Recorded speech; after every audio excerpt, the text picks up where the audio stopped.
Karibu sana katika kipindi cha Makumira, sasa katika muda ambao watu tunakuwa na wanafunzi na wanavyuo mbalimbali ambao tunawahoji. Leo tuko na rafiki yangu hapa anaitwa Robert Nko. Robert, leo kuna kipindi cha uchumi na kimeahirishwa, unasemaje kuhusu kipindi kuahirishwa?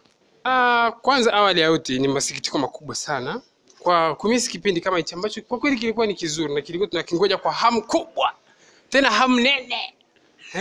Inaonekana kwamba watu wengi sana hawajapenda hichi kipindi kuahirishwa. Wewe kwa upande wako unafikiri nini kingefanyika badala ya kipindi kuahirishwa? Tungeenda library au tuende wapi? Baada ya kipindi kuahirishwa, of course ingetaka tuende kwanza ghetto tukapiga chai. Tukishapiga chai ndio turudi library.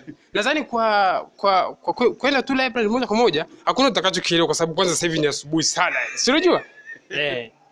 Basi sawa, nashukuru sana na katika sehemu ya kwenda kuripoti hapa na nasema nashukuru na nitakuja kufanya vitu vingine siku nyingine lakini sasa hivi. Moja kwa moja kutoka hapa pande za Makumira na watu wengi kama wote hivi.